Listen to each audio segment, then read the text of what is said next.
கனவு இல்லமான ஆன்டிலியாவை கட்டி முடித்துள்ளார் முகேஷ் அம்பானி. ஏற்கனவே இது தொடர்பாக மகாராஷ்டிரா சட்டப்பேரவையில் ஒரு அறிக்கை தாக்கல் செய்யப்பட்டது. அதில் வக்ஃப் வாரியத்துக்கு தானமாக வழங்கப்பட்ட சொத்தை தனியாருக்கு விற்க சட்டத்தில் இடம் இல்லை என்று கூறப்பட்டுள்ளது. எனவே இந்த நில விற்பனையின் சட்டப்பூர்வ அனுமதி குறித்து சந்தேகம் உள்ளது.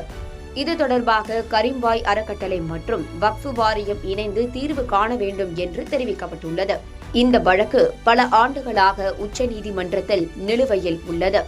இந்த நிலையில் ஏப்ரல் 5ஆம் தேதி வக்ஃப் வாரிய சீர்திருத்த மசோதா நாடாளுமன்ற அவைகளில் நிறைவேற்றப்பட்டு குடியரசுத் தலைவரின் ஒப்புதல் பெற்று சட்ட திருத்தமாக்கப்பட்டுள்ளது.